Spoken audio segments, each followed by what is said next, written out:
Bayangkan orang yang bertugas sebagai pimpinan KPK, ketua bahkan, itu malah berbuat korupsi, diduga korupsinya banyak, dan ini baru pertama kali terjadi.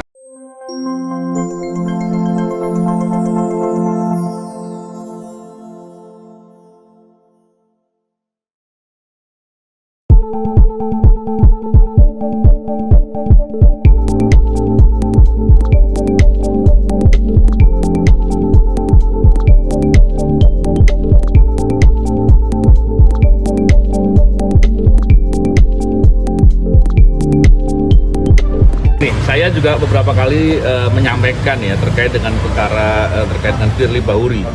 Tentunya apa yang kita sampaikan sekarang ini adalah bagian dari kepedulian kita terhadap KPK.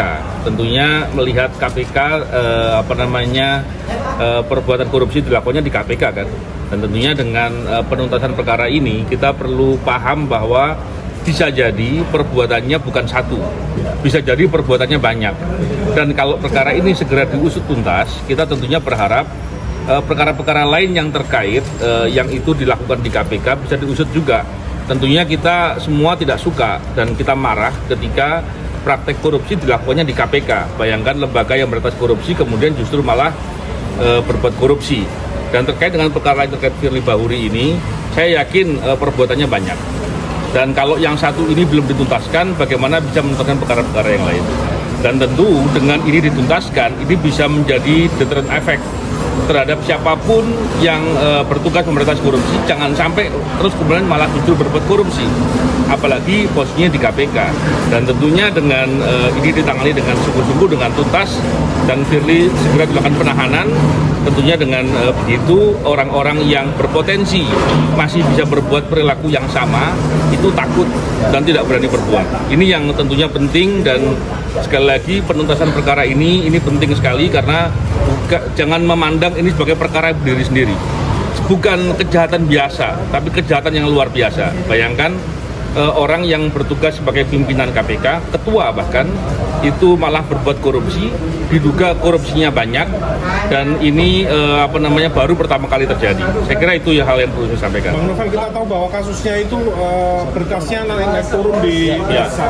Ya. Kalau menurut Abang, apakah itu natural atau memang sengaja? Ya, tentunya sulit kita membicarakan kalau tidak melihat substansi ya. Tapi secara umum saya melihat perkara ini mestinya bukan perkara yang rumit.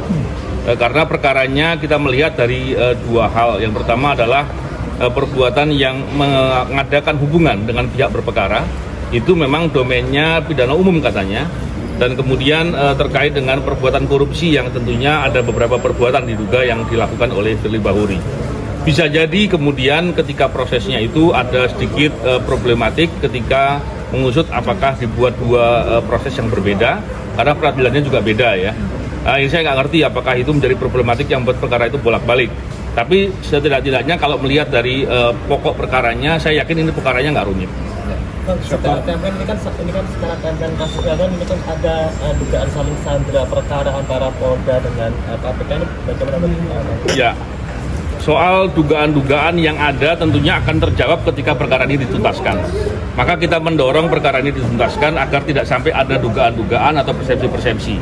Kalaupun ada perkara korupsi, siapapun yang berbuat, usut. Siapapun yang melakukan perbuatan harus bertanggung jawab. Dan satu lagi, kalau perbuatannya ini ternyata nggak satu atau banyak, maka pihak-pihak yang lain yang terkait mesti harus diusut juga. Begitu juga dengan dugaan adanya tindak pidana pencucian uang. Jadi kita tentunya berharap penegakan hukum pemberantasan korupsi dilakukan dengan sungguh-sungguh sehingga bisa menjadi deterrent effect, dan tentunya kita berharap KPK-nya juga bisa bekerja benar kemudian setelah itu ya. Berarti ada dugaan untuk perkara lainnya juga, kan tadi soalnya dibilang ada keyakinan ke arah perkara yang lainnya. Ya. Ada dugaan ke situ. Ya, informasi banyak ya. Tentunya informasi itu harus dikonfirmasi dengan proses pemeriksaan. Karena setiap kejahatan prosesnya adalah penyidikan, dan itu harus dibawa ke dalam proses yang terang, yang transparan dan akuntabel. Ya, seperti itu saya kira.